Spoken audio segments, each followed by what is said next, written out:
Hafaday. Thank you everyone for being here. The Committee on Health, Tourism, Historic Preservation, Land and Justice is now called to order. Today's August 7 and it's about 5:12 p.m.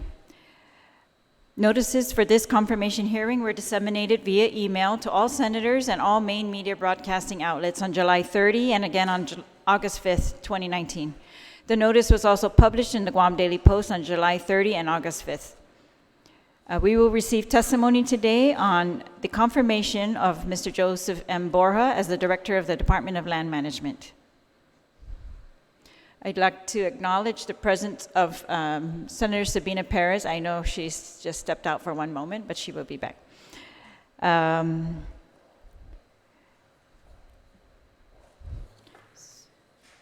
So we have several people who have signed up to testify, and thank you. All right, and I'd like to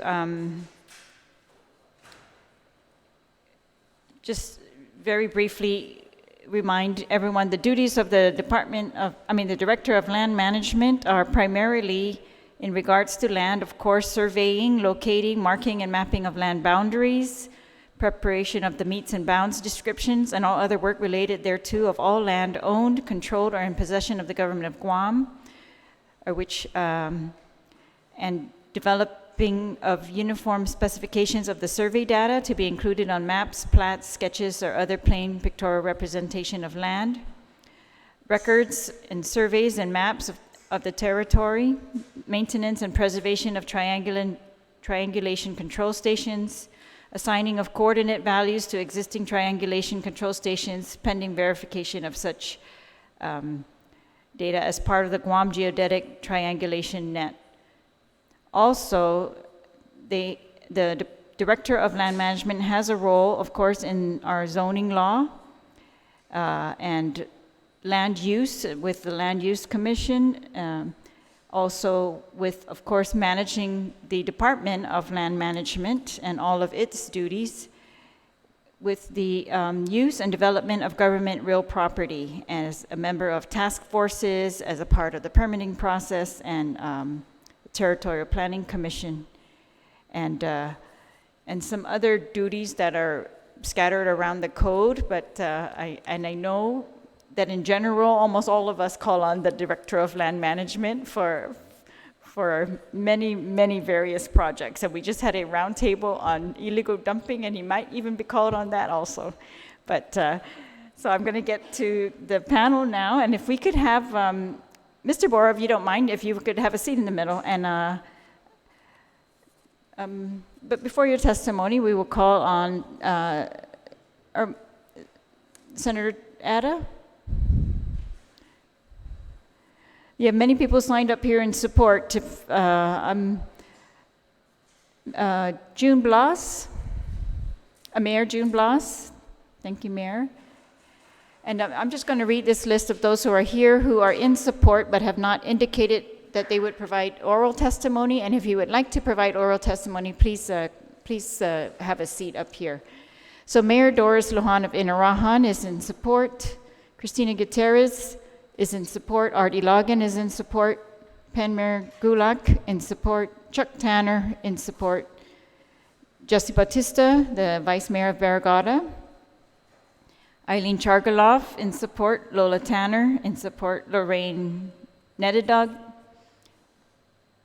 Mayor Rudy Paco, Ivan Shiroma, former Mayor Robert Lizama, Richard Salas, Patricia Muña, Juliet Gillum, Maria Borja, and Lucas Borja, all in support. So thank you again. So.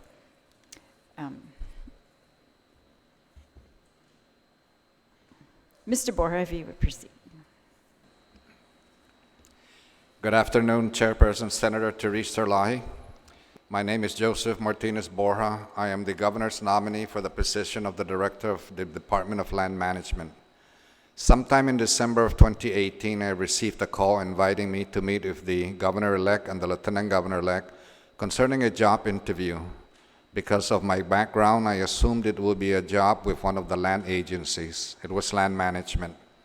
At the interview, I informed them that I was not particularly interested in the director's position. I preferred the deputy director position, hopefully to mentor a younger appointee with lasting experience and longer service. During the interview, they convinced me to take the director appointee, and I agreed. They informed me of 3 tasks that they wanted done. First was to oversee the split of the Department of Land Management, the Chamorro Land Trust Commission, and the Guam Ancestral Lands Commission. The governor's first executive order ordered that split. I had served on the Leon Guerrero Tenorio Transition Committee for the land agencies and had recommended a split of land management, the Chamorro Land Trust, and the Ancestral Lands Commission. These land agencies were combined by 2 executive orders issued during the previous administration. I recommended the split because of their differences in governance, land inventory, funding source, and constituents. The Chamorro Land Trust Commission is governed by a board and has an administrative director. That position does not require legislative confirmation. Members of that board require legislative confirmation. The Chamorro Land Trust Commission has an inventory and a document list of lands, which has some serious problems, and a default inventory of unleased lands and lands not reserved by public law for a public benefit. CLTC's funding sources are their commercial licenses and commercial leases, not necessarily the $149, which is the maximum income the Commission can receive from the individual applications for residential and commercial leases. And CLTC's constituents are native Chamorros as defined by the Organic Act. In comparison, the Ancestral Lands Commission is governed by a board and has an executive director. This position does not require legislative confirmation. In fact, up until the last 2 legislatures, the board members did not require legislative confirmation. The Ancestral Lands Commission has an inventory of returned federal excess lands and also what they call Spanish Crown lands, and could continue to grow as other excess lands are returned. Ancestral lands funding sources include the general fund and the releasing of the Spanish Crown lands for commercial use. Their constituents are the original landowners of these returned federal excess lands, and Ancestral Lands' primary mission is to return these lands to the private landowners, converting them into private property and therefore into the real property tax base. The Department of Land Management is governed by a director appointed by the governor and confirmed by the legislature. The Department of Land Management does not per se have an inventory of land for leasing or for sale, but the legislature can designate and legislate that land management sell or lease land. The legislature has the last say in the disposition of public lands held by any Government of Guam agency or department. If the 3 departments had 1 person serving as the director for all 3, that position would have 3 masters. The governor's orders also included that land management was to assist the other 2 agencies in that split as much as Department of Land Management could, with my previous experience in those other 2 agencies. Second was to stabilize land management in light of the split. Of immediate importance was to assist in the work needed to fix the lack of communication and coordination between Department of Land Management data entry and revenue and tax data requirements in order to generate tax bills from land management, recorded land transfers, and the creation of horizontal property regimes. On a longer term, the governor ordered me to build capacity and stability relative to Department of Land Management staff and Department of Land Management equipment, and to establish a Department of Land Management office lease, as the existing lease was set to expire in June 30 of 2019. And to assist as required by law in the reconstruction of the Simon Sanchez High School, and then to restart the initiative to build a government services building in Agatna. An additional task was effected about a month ago. which was deposition testimony ordered and required by the Department of Justice, Washington, D.C., on the history of certain Government of Guam land agencies, the Chamorro Land Trust Commission, the Ancestral Lands, and Land Management, as I was the first Administrative Director of the Chamorro Land Trust Commission and also the first Executive Director of the Guam Ancestral Lands Commission, and was previously a Director of the Department of Land Management, and possible expert testimony at trial. This task was partially accomplished with 14 hours of deposition testimony under questioning by the U.S. Attorney's Office. In addition, I feel I have provided valuable and timely testimony on 2 bills. One that corrected land information errors. That bill was passed subsequently by the legislature and subsequently signed into law by the governor. In the other bill, I feel I have provided more detailed and general information for the legislature to make an informed decision. I have a lot of detailed experience as well in the legislative process that can help provide information to the legislature and clarify certain land issues. I have also served for almost 40 years on the Barrigada Municipal Planning Council as their land expert and interact on a regular basis with the mayors of Guam concerning their municipality issues. Based on my experience, as in the resume provided, I feel I am the right person for this job at the right time and humbly seek your support and confirmation as the Director of Land Management. Thank you. Thank you, Mr. Borja. If we can hear from Senator Ada. Thank you, Senator Terlaje. I come here this evening to provide testimony in support of the confirmation of Mr. Joseph Borja for Director of the Department of Land Management. And without any reservation on my part, I wholeheartedly endorse his nomination. The basis for this support is due to the fact that Mr. Borja worked for me from June 2014 through December 2018 as the Chief of Staff for the legislative committee that I chaired during my tenure in the 33rd and the 34th legislatures.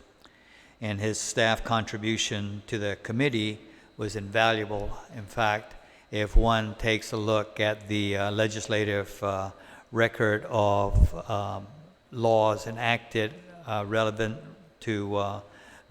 to land issues, much of that was certainly the contribution from Mr. Borja during his tenure as Chief of Staff on the committee. I can certainly say that I know that Mr. Borja's resume is quite thick, but I think that in his case, it can be amply supported with many of the accomplishments that he has achieved. And without a doubt, the old saying is that, can he walk the talk? And I think that Mr. Borja certainly, in my opinion, has walked the talk on land issues and offers the experience and foundation to credibly talk the walk as the Director of the Department of Land Management. I'd like to just close out by just elaborating on 3 very important attributes of Mr. Borja. One, at least during his tenure as the Chief of Staff for the Legislative Land Committee, he certainly proved to be a very competent technician. He knew where to find information. He certainly brought a lot of institutional knowledge with him. And I think the proof of that competence is certainly very well evidenced by the fact that the bills, the land bills that the committee introduced, I think it had 100% pass rate. And when there was difficulties, he was able to come in and clarify those. The second attribute that's very important with Mr. Borja is he's been a very effective leader. The committee staff of the land committee at the time was really a small staff of about 5 people, and most of them had no experience at all in land issues.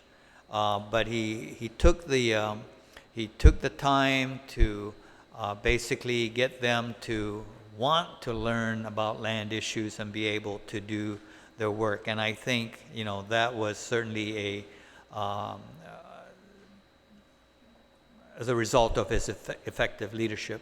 And most importantly, he was certainly a very effective mentor.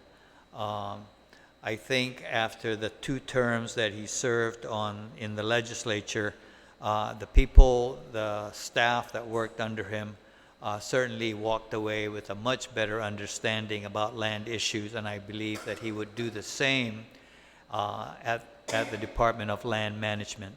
I don't think he wants to be at the department more, for forever, but he certainly wants to be able to leave that department knowing that he has passed on the knowledge and experience that he has. So without any reservations, I support the nomination of Mr. Borja. Thank you. Thank you very much, Senator Atta. Did you have any questions for Senator? All right. Thank you, Senator. And we'll now move to Mayor June Blas. Sidus Masi, Honorable Therese, Terlaje, and members of the Committee on Health, Tourism, Historic Preservation, Land and Justice, Buenos and saludo para todos hamzu. My name is June Blas, Mayor of the Municipality of Barrigada. Together with Vice Mayor Jesse Bautista and the Barrigada Municipal Planning Council, hereby submit testimony for Mr. Joseph M. Borja to serve as the Director of Department of Land Management. I have known Mr. Borja for over 30 years. We have served as members of the Municipal Planning Council back in the 80s during Mayor Laguana's tenure. We have worked collaboratively on community projects throughout the village of Barrigada, where I realize his compassion and drive for a better community that motivates him until this day. Mr. Joseph M. Borja has had the experience working with Attorney John Bond on land claims. He also served as Director of Department of Land Management during the former Governor Felix Camacho's term. And not to mention, he was the Chief of Staff for the former Senator Tom Mata. For all these years of experience, his professionalism, understanding land issues, and the laws of Guam are vital to this administration and the people of Guam.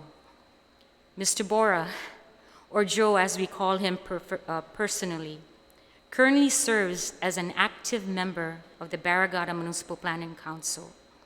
We have known him to be approachable, kind-hearted, and patient man. He is proficiently knowledgeable and intelligent on making sensible decisions. He has given advices and has educated the council that it's detrimental to the village where land issues are concerned. We are very fortunate to have him as the longest Municipal Planning Council member that has ever served for not 3, but 4 decades. That's a lot of years in service. We are surprised that he still has hair. He may not have much color, but he has garnered lots of experience. To us, he is a walking encyclopedia. Honorable Therese Terlaje and members of the committee, we are proud to endorse and fully support Mr. Joseph M. Borja. With his stern leadership, we know the Department of Land Management will exercise in his capacity to ensure that all policies and procedures will be enforced and abide with the laws of Guam. We look forward to your committee's favorable report. Sana Maasi. Senator Maasi, Mayor. Thank you very much. Did you have any questions? Okay. Mr. Logan. Thank you, Senator Terlaje, Senator Perez. My name is Artie Logan. I'm here again since this morning. I'm here in support of Joe Borja's nomination as the Director of the Department of Land Management. First, let me state my relationship with Joe. Joe is a cousin of my wife. My wife is Kathleen Martinez Ilagan. So there's that connection. They were born and raised in Barrigada. Joe worked also with my mother, with John Bond's law office in the distribution of checks for people who lost their lands to condemnation. I also worked with Joe in the Camacho administration. I was the director of Rev and Tax, and Joe was the director of land management. This is where I learned that Joe is not knowledgeable only in land, but also is an expert in carpentry. Through the campaign, I saw Joe bring his machines and his tools to headquarters as we campaigned, went through the trails of campaigning. I saw Joe, and he was he's an expert in building things, in carpentry. If you look around and you still see blue benches, Joe built it.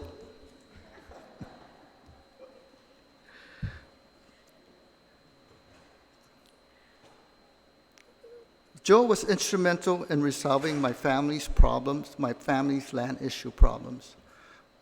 Pre-war, the land in Agana, which my nana had and was passed on to my mother, there was fractional lot issues in Agana. I think it's all over Agana. In 1950, they passed a law that they put these fractional lots and they blocked it off, and whoever had the biggest property would get that property. So what they did was they worked on my neighbor's property. He had the bigger lot, and they took my fractional property and they gave it to them. This was in 1980. And from 1980 till last year, when Joe and I and Senator Tom Atta's office, and Senator Tom Atta, who introduced the bill, looked at the problem, and there was a law that was never enacted on the properties of my family. So what happened was it went before the legislature. They blocked off my family's property. It is now squared off, so now it is, there's no fractional lots. These fractional lots by itself are worthless. They're very small. You can't do anything with it. So the law was right. You give it to the biggest landowner in that parcel. So they worked on my neighbors, and for almost 40 years, they didn't do anything with ours. So it was Senator Tom Atta and Joe who did the legwork for us to get our property squared off. I also worked with Joe as the director of Rev and Tax, and when Joe was the director of land management, on some programs to capture sale of lands, land improvements, buildings, so that when these happen, when lands are sold or buildings are built, there's a direct connection to Rev and Tax, so we can capture the sales price, and we can capture the cost, and we can determine who sold property, how much they gain out of that, and we can pursue a revenue source for the government of Guam. I don't know what happened to that program. I don't know if it's got complicated, but if you look at the theory behind it, if you sell land, Rev and Tax knows about it, there's taxes. What has happened in the past, in years past, people sell land, Gulf Guam doesn't know about it, Rev and Tax doesn't know about it, till one day when an issue comes up, the taxpayer has already spent all his gains, and guess what? The big liability at Rev and Tax that he owes tax for gains. I am here supporting Joe not because of my relationship with him, as a friend, a family friend, or resolving my issues. I'm asking you to confirm Joe as the director of Rev and Tax because of his professionalism, his knowledge, his experience as the previous director of Rev and Tax. And next year's election, if you need benches, you can ask Joe to make some for you. I thank you for listening to my testimony. Thank you, Mr. Logan. And who doesn't need benches, right, Mayor? Just kidding. That's a very hidden talent we didn't know about yet, so I'm very glad to hear about that. I want to acknowledge that there are other people who have also signed up in support. Virginia Flores, Margarita Borja, Stephanie Duenas, I think it's Thacina Kasem, Joseph Cruz, and Mr. Carlos Camacho. Mr. Camacho? Oh, please come on up. If you're going to, anyone else who wants to give oral testimony, you're welcome.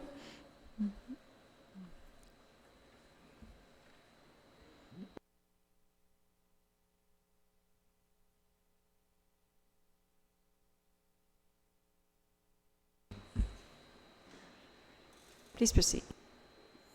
Good afternoon, Madam Chair, Senator.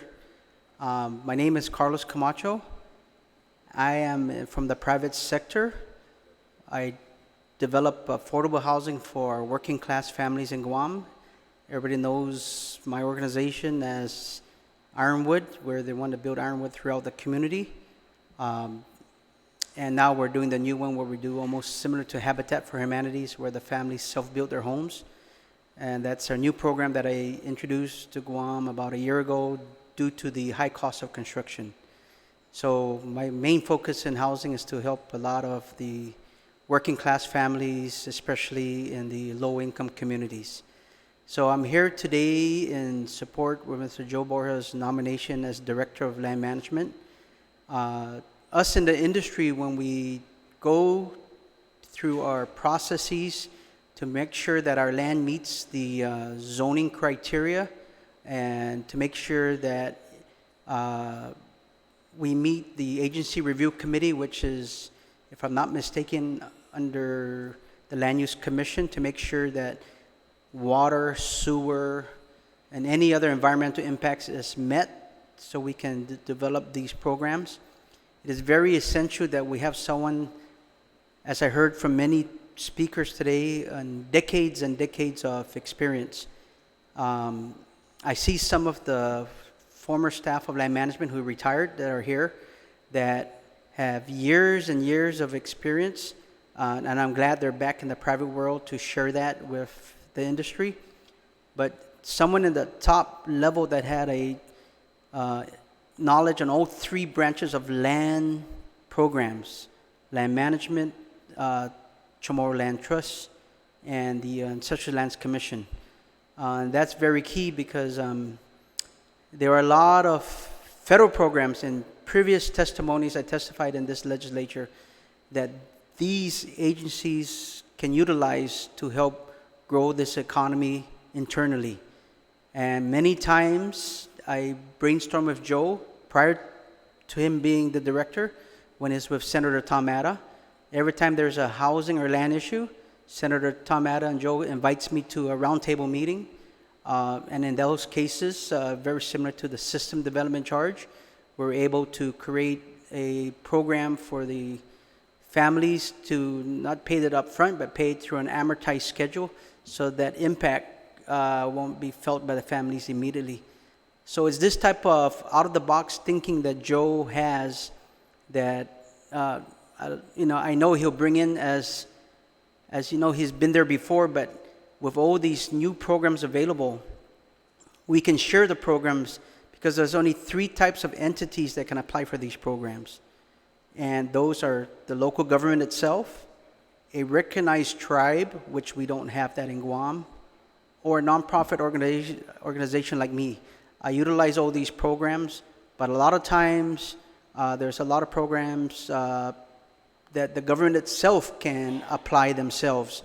So I'm glad Joe will be there because there's a lot of times when he was with Senator Tom Atta, we talked about SUDA.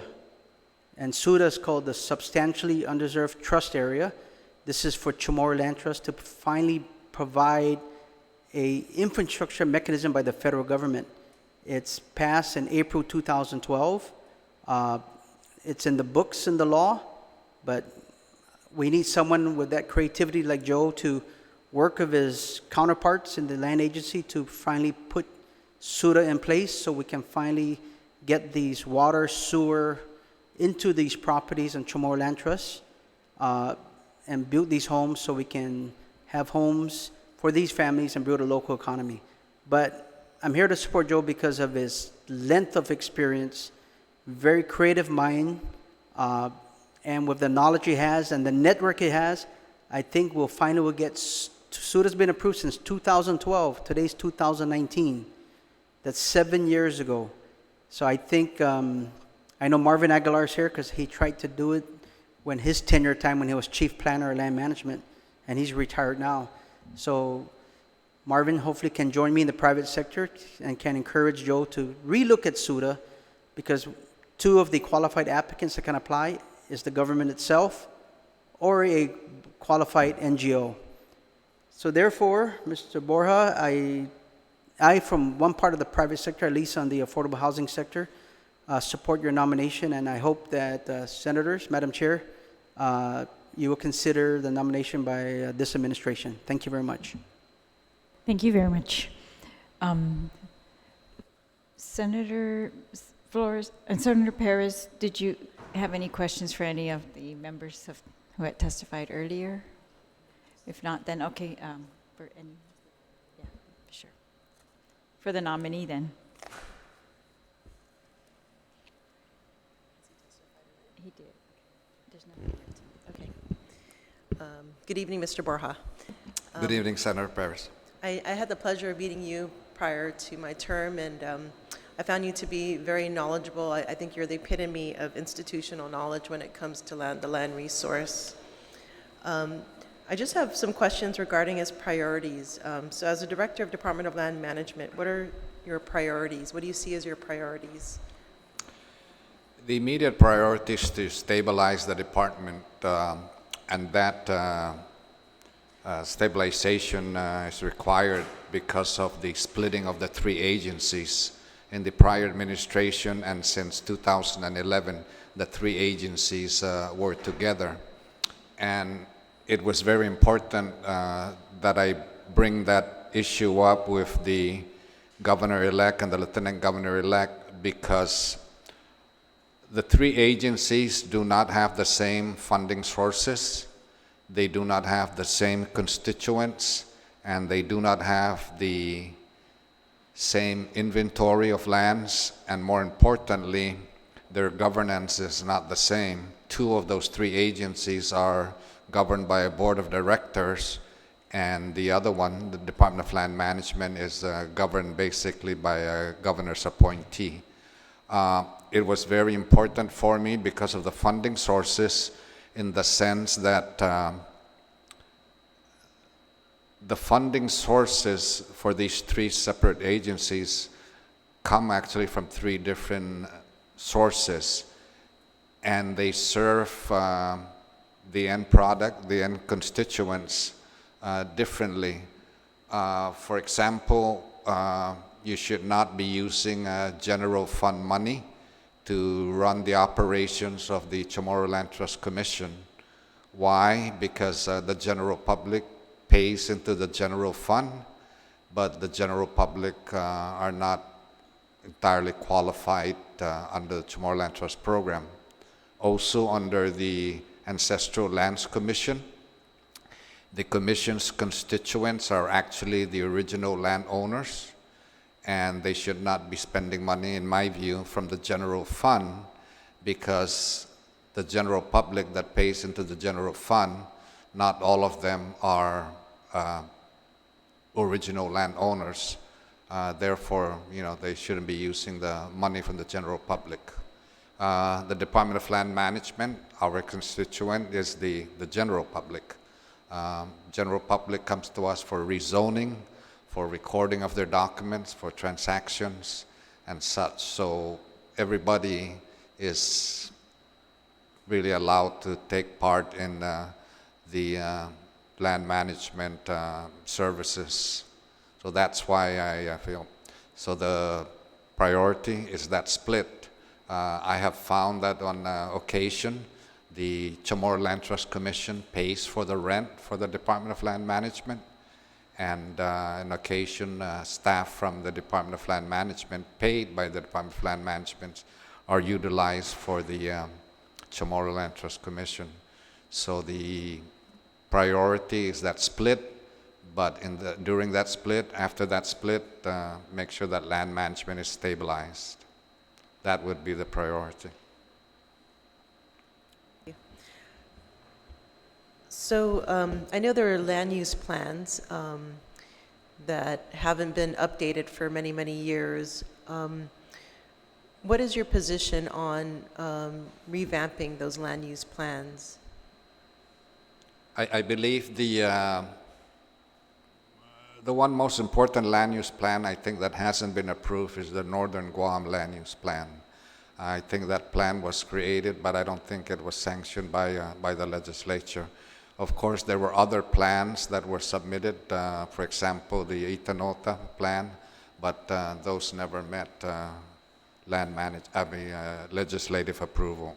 So the one that would be most important is that one, the Northern Guam land use plan.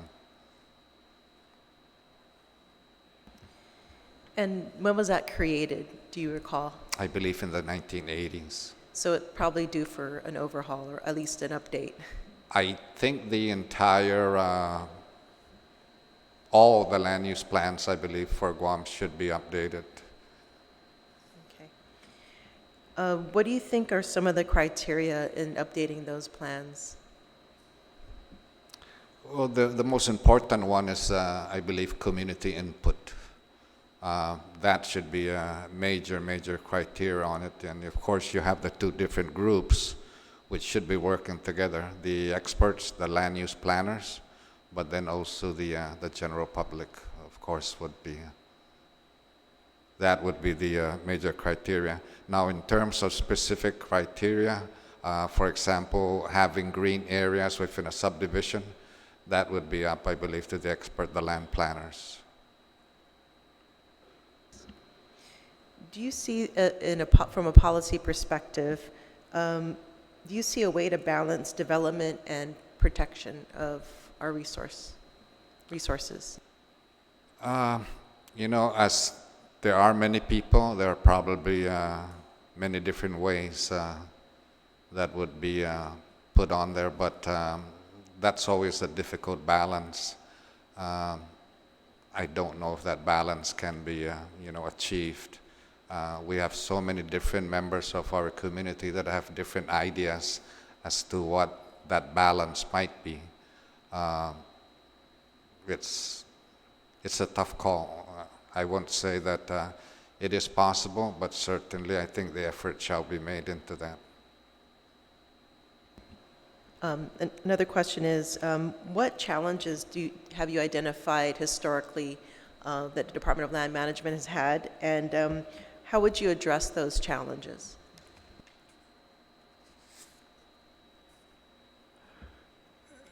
One of the major challenges in the department is always the staffing. You can't get anything done without the staffing on it. When I first came to the Department of Land Management in the first week, I think in the third day that I was there, a very senior and productive employee passed away. We had one division head who was under an adverse action at the department, at the Civil Service Commission, and the staff level at the Department of Land Management continues to decline. And again, that was one of the issues that I had hoped the governor ordered me, and she did so, which was to maintain stability, build capacity in the department, build capacity in two different arenas. One is the staffing. If you look at the list of eligible employees for retirement at the Department of Land Management, it's approximately maybe 2/3 of the employees. Land Management has a staff of about 39 employees. About 23 of them are eligible for retirement, either by length of service or by age. This calendar year, I expect about 2 or 3 retirements. And since I was at Land Management, there has been one retiree with approximately 25 years of service. And took along with him the institutional knowledge that he had garnered through those years like that. So staffing certainly is a major problem. The department has 5 divisions, and 2 of those divisions are very fragile. The records division, very fragile. They have a tremendous backlog, and that very senior, very productive, very multitask employee that passed away was a big loss. The other division that is very fragile is the GIS, LIS division, which is known as the Information Technology Division. We only have 1 employee in that division, and the equipment that Department of Land Management has is seriously outdated. It's operational, but the Office of Information Technology protocol for equipment for security purposes is 5 years. Most of the equipment at the Department of Land Management is over 5 years old. Since I came there, we have had 3 hacks into our email system, and just yesterday, I believe, or 2 days ago, we had another hack into the email system, and we've had serious problems with the equipment breaking down. One of the most dangerous equipments that break down is the UPS, the uninterrupted power supply system. It is a battery powered system, and on one occasion the battery started to burn up, fizzle out, and had to be taken outside of the building because of the gas. And just yesterday again I had a concern brought up by one of the employees on that. So those are the 2 major challenges, and the 2 major divisions that are very fragile at this point. So just a follow-up question. What would you suggest to facilitate succession planning? Well, the plans are always, living documents. It's the entity that has the authority to approve those plans that is critical, as well as the entity that is developing those plans. We work closely with the Bureau of Statistics and Plans, Department of Land Management, and the other agencies like Department of Agriculture, Department of Parks and Recs.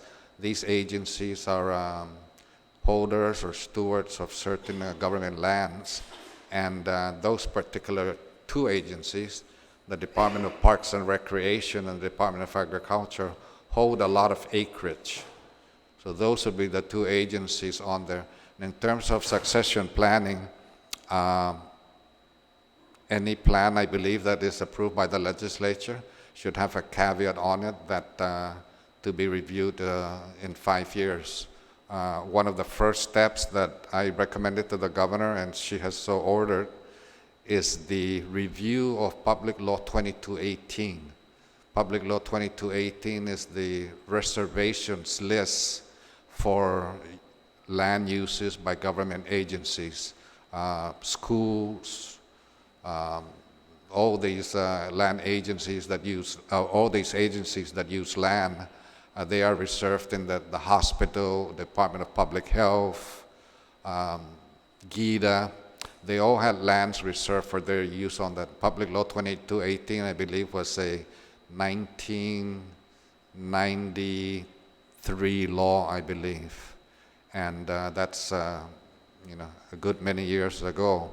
I think the first step would to review the proposed uses or proposed needs for these government agencies in 3 years, in 10 years, and possibly in 15 years. They all change quite suddenly, especially the Department of Education.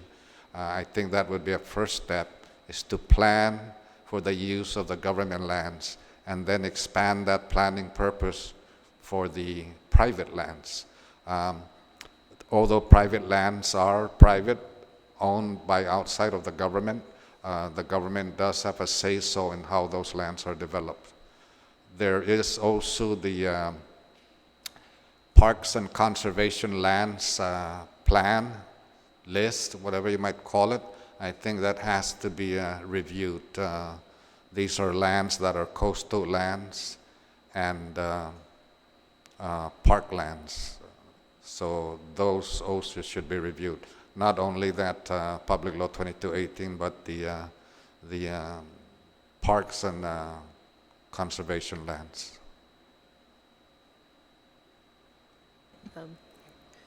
Just one more question.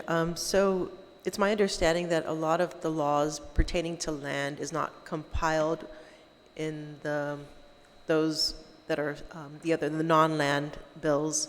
Is there a central location to find the history of these laws, or at least a compilation of such?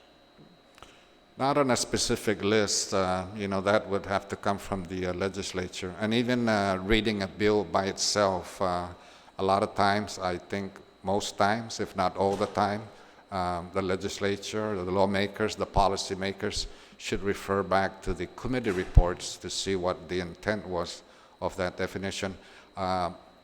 The place that we can have those to really research would be in the planning division, although of course we have the records division. It would be in the planning division that would be most, but the comprehensive list of course would come from the Guam Code annotated, but not all land bills are codified.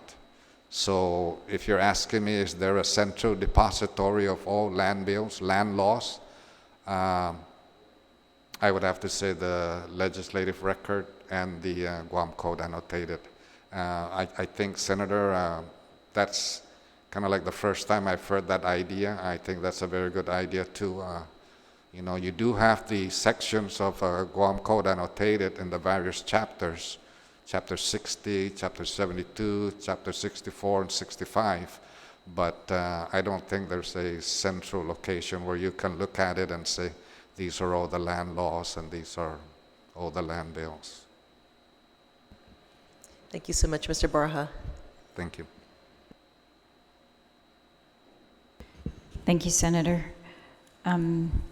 Before I ask any questions, Mr. Borja, if you don't mind, we have one more person signed up to give some oral testimony, Mr. Paul Santos. If you could have a seat. We also have Norma Manglotnia, Marvin Aguilar, Celine Cruz, Darlene Enaligo, Andrew Santos also signed up in support. And I'd also like to welcome, I was just told that we have a visiting legislator, senator from Taiwan, Mr. Chia Pin Chung. Welcome. Welcome to Guam. Welcome to our legislature. Thank you. And all right, so Mr. Santos.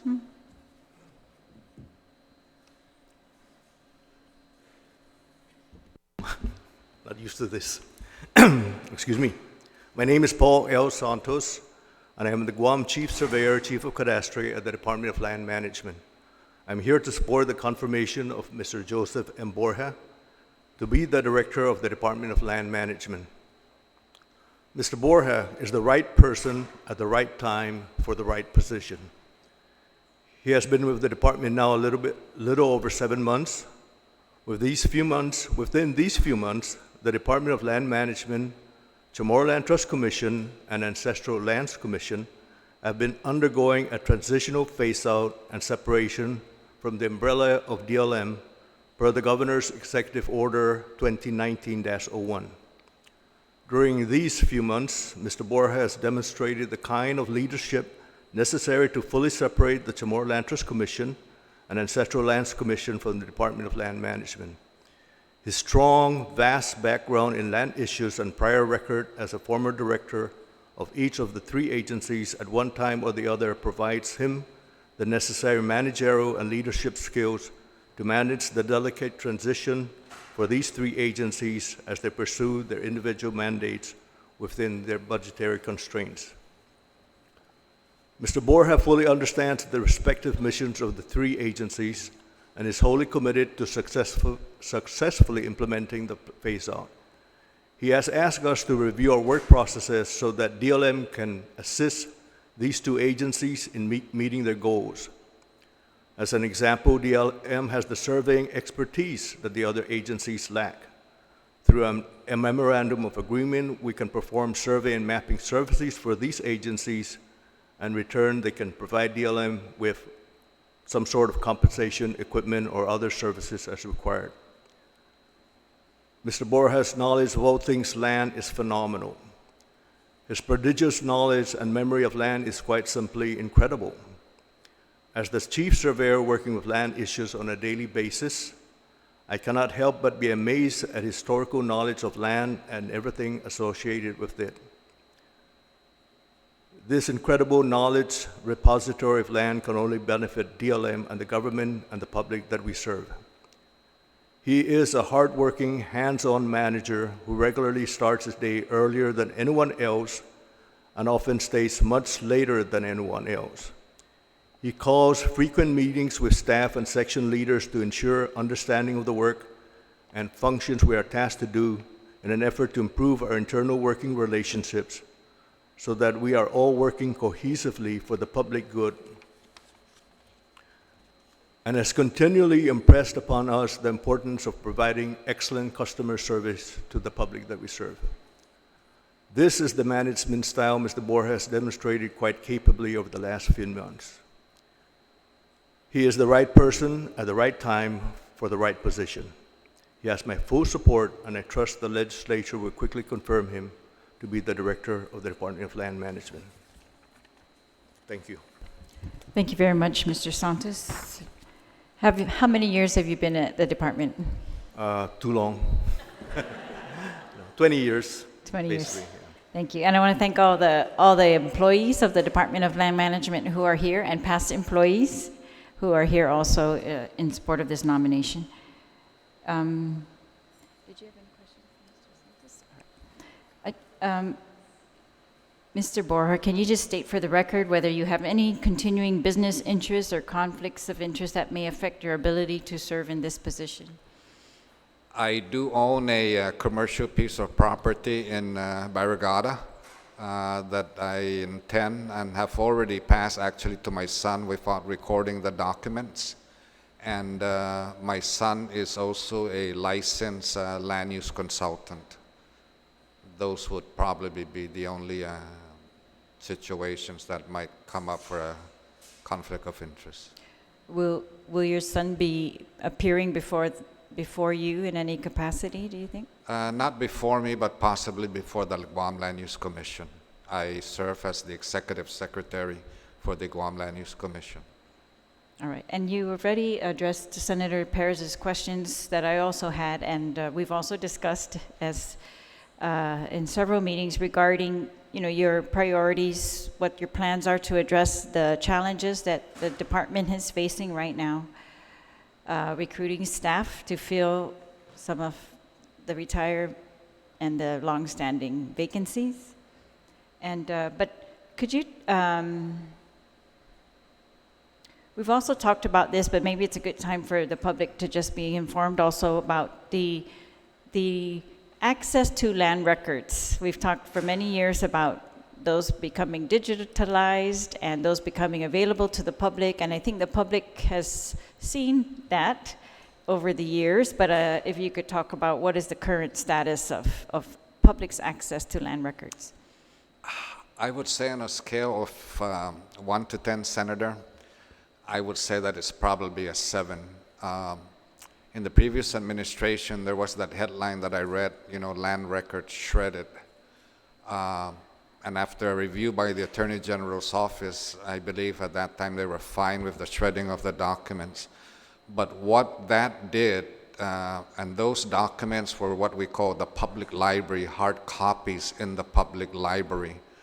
Of approximately 900,000 recorded documents, only about 55% of the documents have been scanned. The process for accessing land records now is digital. It's through computers, and as I previously stated earlier, the IT section, which provides the computer services for access of these records, is very fragile. So just that statement of 900,000 documents recorded only 55% scan. That would leave the public basically lacking access to 45% of the documents. Now, those 45% documents, those are large documents, hassle to scan, or documents that are reverse images where the letters are in white and the background is in black. That is a concern. Why the concern about the demolition or the removal of the public access? Some members of the public are not computer friendly to be able to go into one of those terminals in the department and access land records. Also, the computer terminals in the public library of the Department of Land Management is occupied most of the time by the title companies. There is one terminal that's available for the public, but most of the times when the public comes in to research the records, they're not really computer friendly enough to be able to utilize those systems, and it's our staff that walks them through the research. That would be, a concern for the access to those. We do have our original vault, but we try to limit public access to those original vault. So we do allow and authorize members of the public to have an account, get an account from the department to access their records. Previous to me coming in, the public could access the records from their home, but that is slowly eroding. We've had problems with our software system that allows surveyors and members of the public to access these land records from their homes. The software that we have for the public to access the records is a beta system, meaning it's kind of like a temporary one until we get the one right off. So as having a researcher background, I don't think that the public access to the records is 100% or is on the positive side. That is a big challenge. The records are there, but a lot of them haven't been scanned, and getting a hold of a hard copy is tough.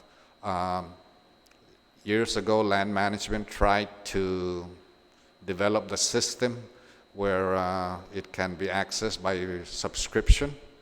You can research it, download documents that you wanted, but that's not working very well, at least in my opinion. Yeah, so I guess if I could ask again, the question is, so what do you think we can expect to be accomplished, for example, in 4 years versus 1 year? What do you think? Well, fortunately or unfortunately,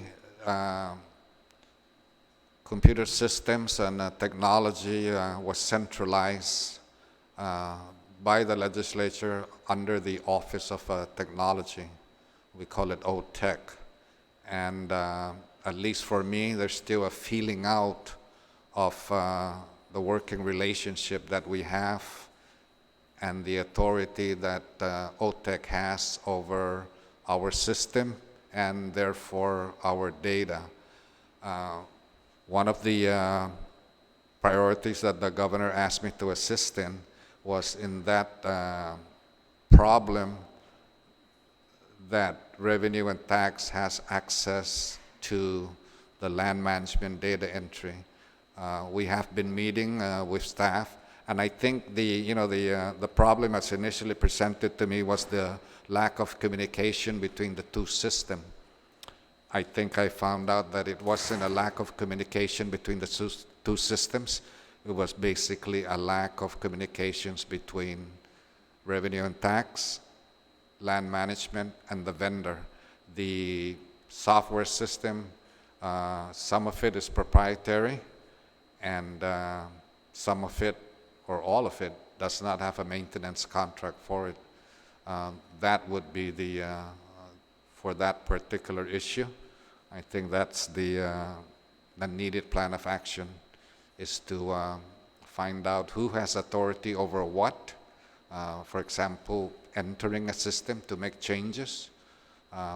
That's still being felt out, and access to the software and software maintenance is not under the Department of Land Management. So that would be, so the plan is now, and of course it goes back to basically is the equipment that we have, is the security up to a level where OTEC and Revenue and Tax can feel comfortable to accomplish these things.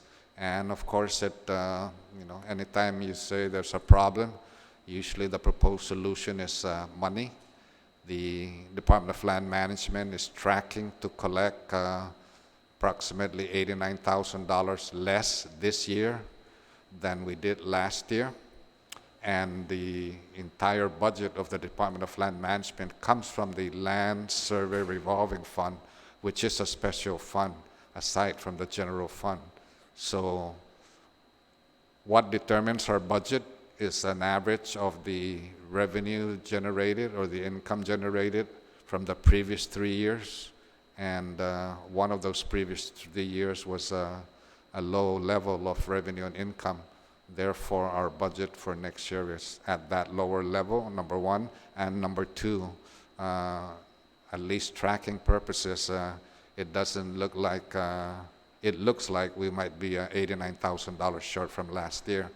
And that's in spite of 4 major recording fees that have come about.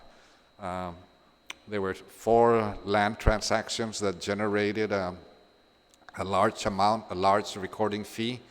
That was, of course, not present last year, but even with those 4 large recording fees going into the Land Survey Revolving Fund, at least tracking purposes from the Committee on Appropriation indicates that we will come up $89,000 less than last year.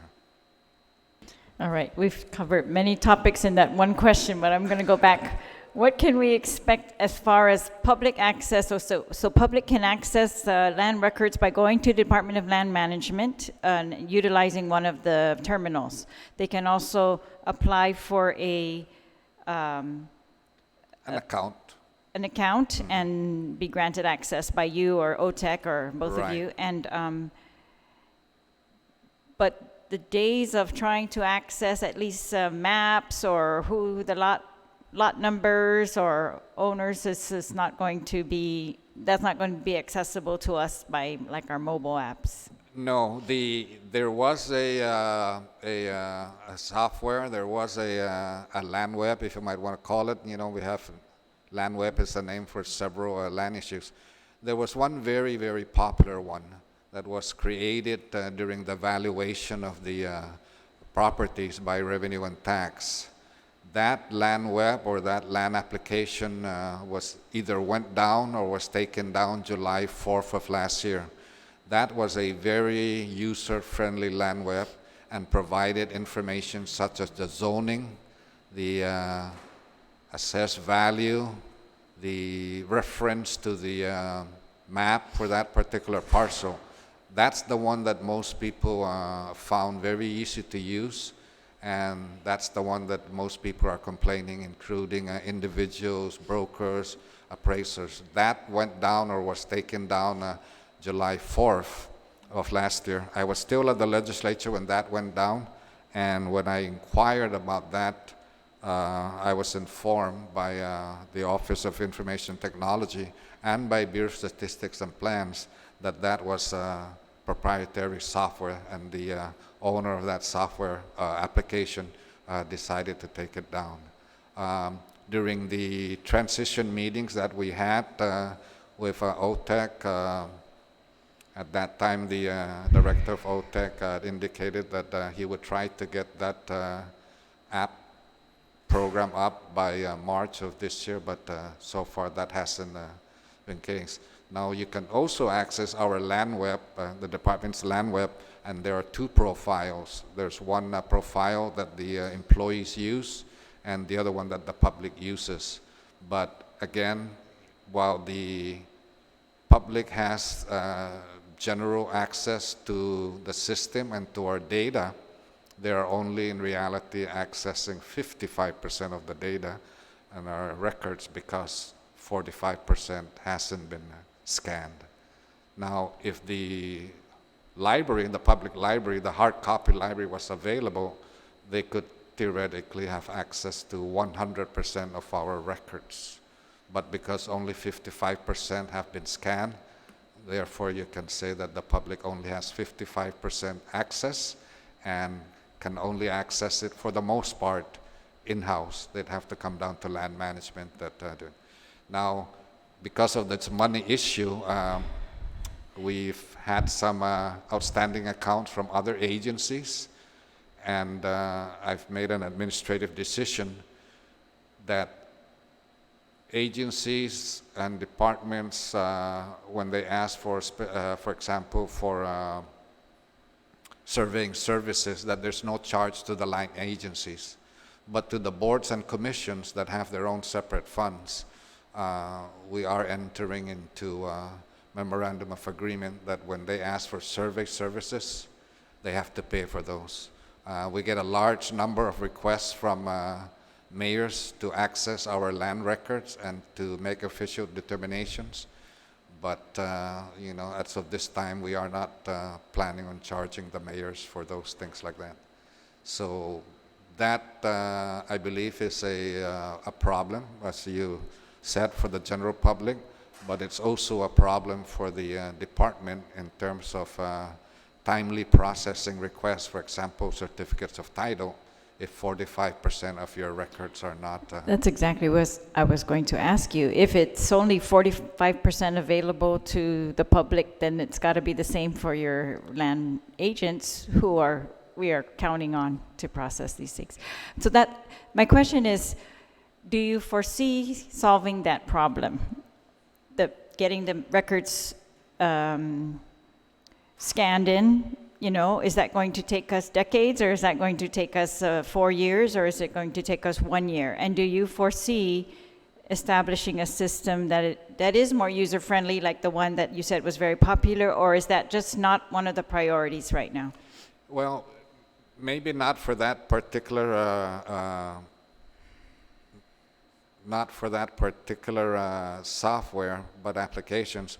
But the department is looking in conjunction with the Department of Revenue and Taxation for some sort of system, some sort of funding to do that. I noticed that the triennial evaluation is coming up, and the legislature hopefully will provide some money for that. The last triennial valuation that was done, or the last valuation was done, necessitated the creation of that popular software. So we anticipate that, and we hope to handle the creation of that software a little bit better than we did last time, and that we would own it. We would own the data, and we would own it. So that would be where we're going at now. And whatever time that valuation is going to come up with Revenue and Taxation, I would like to tie that time frame into the priority as to when we can have that information. All right. Thank you. Are there concerns regarding land surveyors and the certification of GIS maps? Someone wrote to my office regarding I don't remember the exact issue, but it says here, relative to personnel who can certify positional accuracy. Is that an issue that the department is facing or not? Well, the department has the only registered surveyor in the entire Gulf Guam, which is Mr. Santos, the chief right of here. cadastry. Yes. Mm-hmm. And I dare say that his division is one of the best divisions. We do have in that division two separate sections. One section is the staff that goes out and actually does the field survey, And then we also have staff in-house that provide the mapping services. That division does need another cartographic supervisor, the second to the last person to review and look at those maps before the surveyor handles that. But have people been bringing up concerns regarding the department? Is it just that there's not enough people? Is there a backlog in the surveying division? I didn't hear about that. Or is there a question as to any other person's ability to certify, I guess? I don't have any concerns on that, right. Senator. Okay. It's hard to say whether there is a backlog because the processing of each individual maps, they could have different problems. Since I've been there, I believe there may have been 3 concerns brought up by the general public where one map was submitted and it shows this data, shows this drawing, All right. and then another map submitted and it has that. There is, I believe, a need for the legislature to review a law that says that if a map has been submitted to land management and it's taken land management more than 60 days to review it, that map becomes by default automatically approved. I don't really think that that's a good law because each map has its own problem. One of the major issues we have, I don't think it's a major issue in terms of how many, but we do have some people out there that are practicing surveying without a license, and those come back to the department. There was a big backlog of Chamorro Land Trust maps at one time from 2 surveyors, but you know, the problem is not whether land management can process those maps fast enough. The problem is with the data in those maps that doesn't approve it. And, you know, I'm an administrator, I'm not a surveyor. Perhaps if Mr. Santos would like to address that No, question. I'm satisfied. I'm asking you these questions because just because you've stated your priorities for the agency, and I just want to understand whether these other questions that have come up are also priorities or not really, and maybe not necessarily they don't have to be if there's no backlog, right? Not really for me, but there are 2 right. priorities, I think, in the survey division. Number 1 is the need for an additional cartographic supervisor that would process maps faster. You know, your capabilities increase 100%, and we have capable people in the department to do that. They just don't have the position. The other one, as in most government agencies, is the equipment that they have. The entire world, I believe, is going into a new survey system in 2022, and the federal government has offered to train our department survey technicians, survey people, but we don't have the equipment that would do that. As a matter of fact, just about a week ago, survey division had asked for an update of software, which costs about $6,000, but that is very much needed, and we scrounged up the money to approve that, and based that approval on about $36,000 that the survey division and land management is going to collect in the next 30 days from GURA. Land management did some work for GURA, and that was a $36,000 bill that's a couple of years old, maybe. And just 2 weeks ago, GURA committed to paying that bill in 30 days. That's $36,000. So because survey division's bringing up that money, we could divert that money to the purchasing of software and hopefully some updated equipment. Okay, great. My next questions are in relation to kind of the other jobs of the Director of Land Management in relation, you have a little involvement with the Agency Review Committee, the ARC, I think that's what it's called, right? Application Review Committee that reviews applications for zoning changes or variances. and other task forces. But I guess, like everyone has testified, your experience is not questionable. You have the most experience that I've ever met in anyone. You were able to, from the top of your head, tell me anything I've ever asked, and I think you were very helpful. That was what one of the attorneys told me in your testimony for the Chamorro Land Trust litigation, based on the history of land takings on Guam, and especially, your role in the legislature over many years after being a director for even longer. But there's some roles of the director of land management that are really, I think, supposed to be neutral as opposed to being the advocate. For example, when a developer comes in and wants a project, and they have to justify it before the Guam Land Use Commission if they want a zone variance or they want a special zoning. And I just want to ask you if you're able to, separate those roles as a, you spent many years advocating certain projects go through, or certain types of development, certain types of zoning, and I don't know, what are your thoughts on that? Mm-hmm. Senator, in my previous tenure as the Director of Land Management back in, I believe, sometime around 2003, when I went to the Department of Land Management and I showed up to a Guam Land Use Commission meeting, some of the staff were asking me, "What are you doing here?"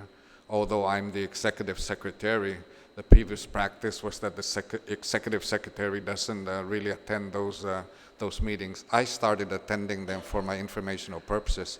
And then, of course, I left the department and went on to other things. But the application review committee is created actually by executive order. I think it's 96-26. That executive order also needs to be updated. Like Senator Perez said, that should we have a review of the plans, I think that executive order should also be reviewed. As the application review committee is basically made up of a core of about 10 agencies, the utility agencies, GPA, GWA, Bureau of Statistics and Plans, and like that. And of course, the processing of the applications for rezoning or variances and like that goes through the application review committee. I've only attended one application review committee, which I called to review a proposed bill to provide and create the land zoning consideration report, which was, it's in the law there under, I think, Chapter 2 statutes, for the legislature. No bill shall move forward without that land zoning consideration report.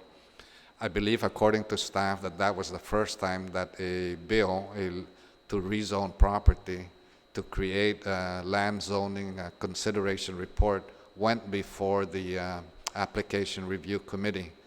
And we recorded that meeting, and if you listen to that meeting, there was one question that the members of that application review committee, I think it was from the Department of Agriculture representative, and his question was, if we say something bad about the project, something negative or something against the project, will the legislature listen to it? And my only comment to that is that they will get the land zoning consideration report. And since it was the first time, it was basically a feeling out of what they could say, how much weight what they say would have on it. And I did attend that meeting. The chair of that application review committee is actually the chief planner. But looking back at it, and after a conversation with the senator here, the chairperson, I think my previous service here at the legislature and advocating for a certain bill as the, as a member of the Committee on Lands and as a member of the committee of the chairperson of that committee on lands, I would advocate for that particular bill, and I think that transferred over to that. So I think that will probably change so that the executive secretary of the application review committee is basically ministerial work. You put out whatever is put in to the bill, and let the members of the application review committee say yay, nay, or whatever comments they may have on it, and ensure that there may be a vote and a resolution maybe on the general consensus of the application review committee. So, Senator, in answer to your question there, it's for me it's basically a work in progress, and I do take direction very well. So. Oh, I understand, and thank you. I think your knowledge is very, very valuable, though. So when you can point people in the right direction as to the information or where to get it, that's going to be very valuable for all of these boards.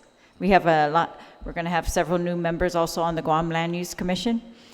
I'm concerned about that board, even though I think you're also the executive secretary on the Guam Land Use Commission. Is that right? Yes, actually, not the application review committee. It's the Guam Land Use Commission. Yes. I only attended that ARC meeting because it was the first one, and it was an application or a bill that and you were trying to assist the legislature. I understand. That would not go to the Land Use Commission. Land Use Commission, Right. correct. But you know that in the past, the Land Use Commission, so we've had this issue where they had, in direct contravention of the Attorney General's advice at that time, they acted on an application and they pretty much did what the Attorney General said was illegal, right? And they, so then the legislature got involved and made it legal.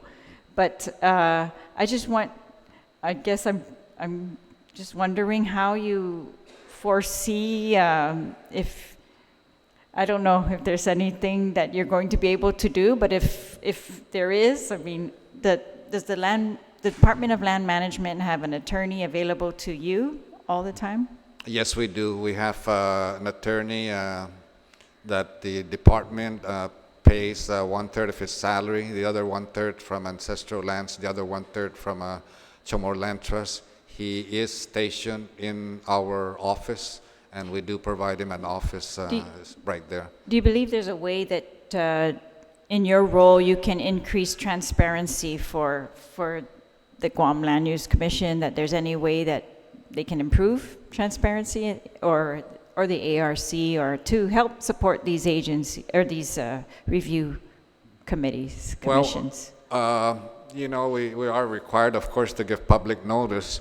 And in the Leon Guerrero Tenorio platform, one of the items that they listed was hopefully to broadcast the meetings of the ancestral Guam Land Use Commission. We are working with Channel 12, PBS, KGTF, Public Broadcasting System, and they have agreed, and we've drafted the Memorandum of Understanding. I think it's going to cost us something like $375 to videotape these meetings. We would have liked to have it a lifetime broadcast, although it is in the daytime, but we are working through that. We had originally targeted the first Guam Land Use Commission meeting to be taped in July, but I don't think we're going to make that deadline. The Chamorro Land Trust Commissions, every meeting is taped. For them, it's just a matter of broadcasting it. But certainly, we're trying to look at the Guam Land Use Commission. And again, the Director of Land Management, the Executive Secretary of the Guam Land Use Commission, is purely an administrative thing. We, process the documents, we record it and like that, but he doesn't have a vote on the commission at all. Right, no vote. Yeah. But, Previous directors, though, Senator, yes. Previous directors, though, actually sat on the table when the commission is meeting, and previous directors would have input into a particular application. For me, at least, the Land Use Commission meetings that have occurred under my watch, I sit on the side with the ministerial staff, not on the table with the Land Use Commission. Well, I know that when the Department of Land Management comes to the legislature and testifies, that their involvement is very helpful. So I hate to see you not being as helpful as, your knowledge allows you. And I know that you also, many of these commissions and the review committee, they're relying on also information from the Department of Land Management. That's why they take place in your office, right? That your staff staffs them. So I think you need to strike a balance, right? That's appropriate. And I agree, maybe we're a work in progress because the laws are the statutes aren't very clear. But we hate to not use the knowledge that you have. I would like to cite a particular section in the law, not about a cite, but mentioned, for example, in the land zoning consideration report, the applicant is not required to put up a sign. So that would give, if they put up a sign under that process, under the legislative rezoning, that gives transparency. The legislature is set to consider a rezoning in Manila, but the surrounding landowners don't know about it because there's no sign there, and there's no requirement under that land zoning consideration report for the mailing of notices under.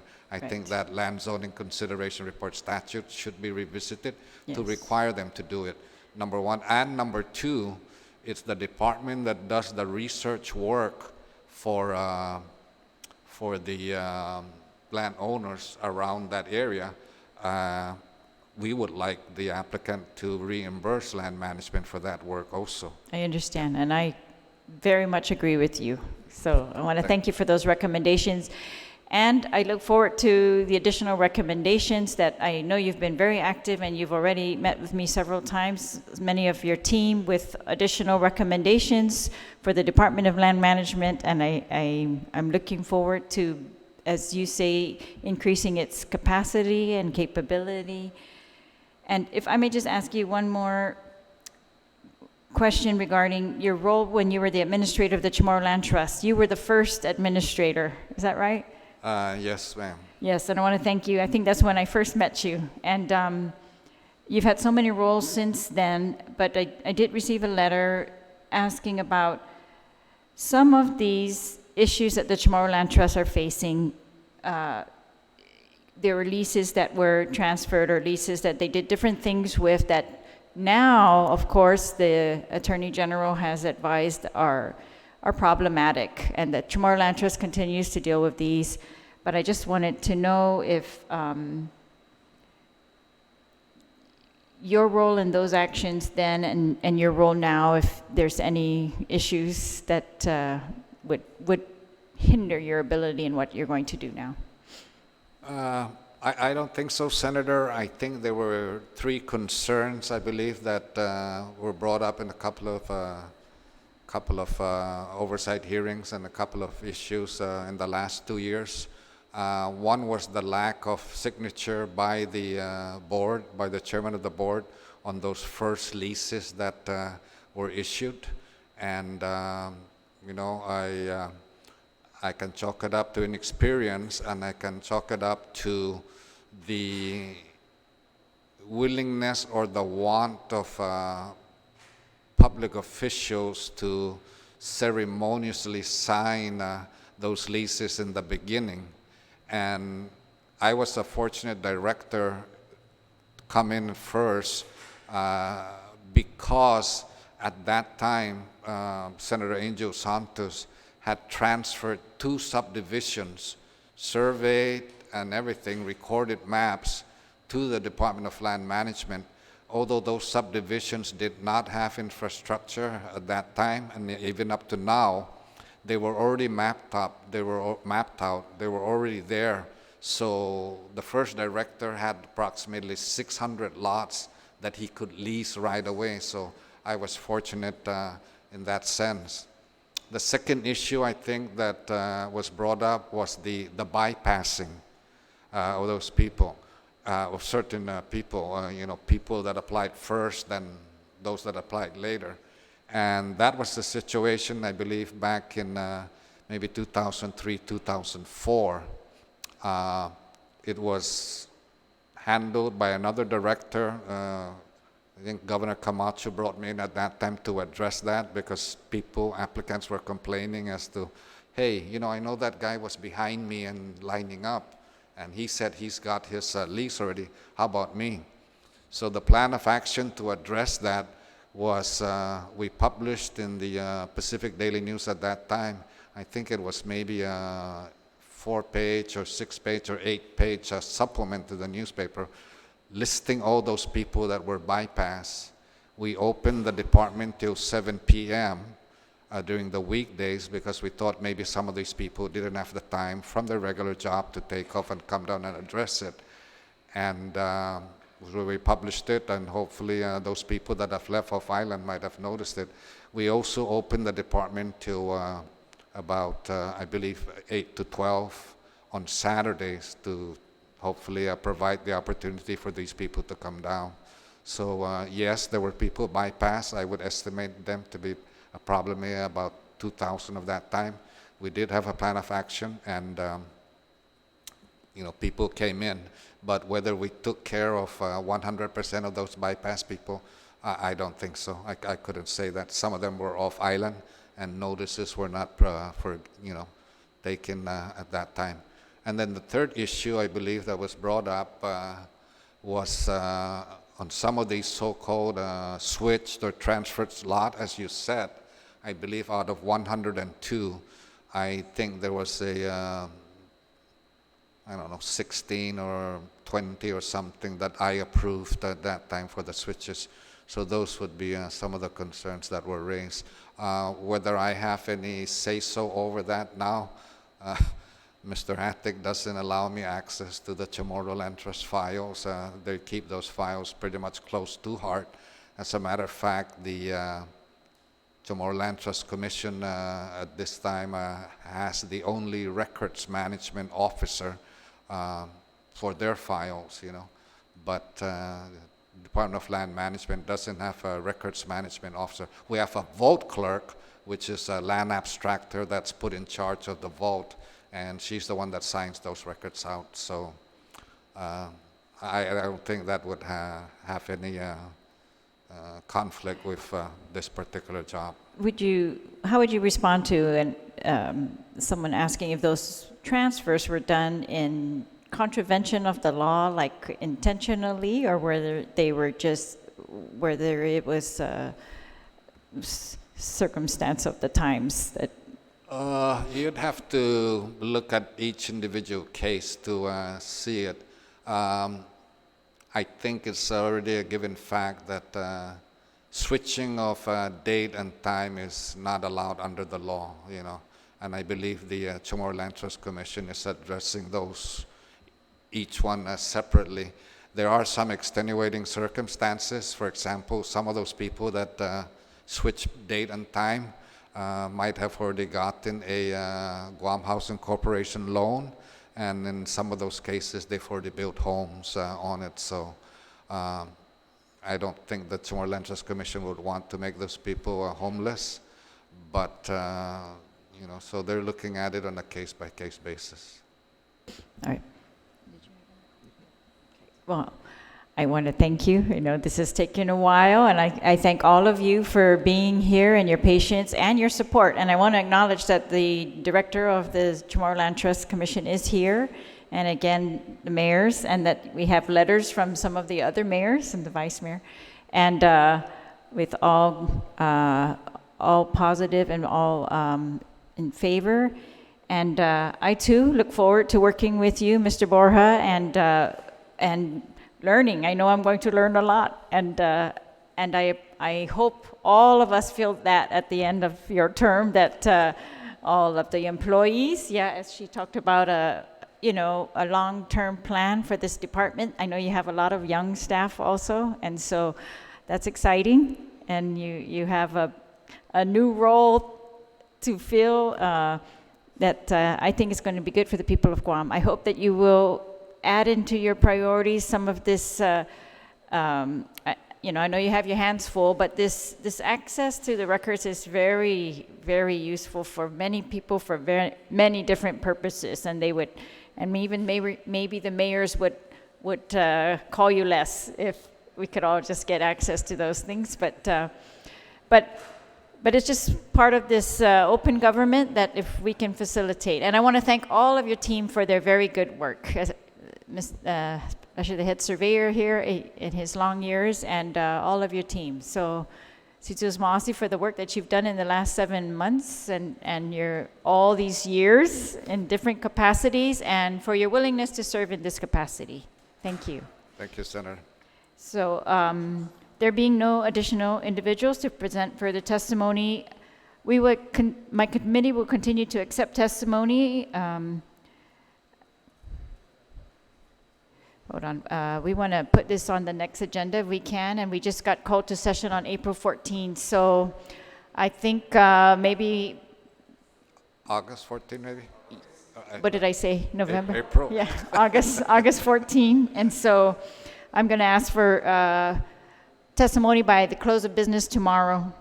You may submit it to my office or to the Congress building here, or to my email at senatorterlajeguam@gmail.com. The public hearing is now adjourned. The time is 6:50, August 7, 2019. Situs Masi.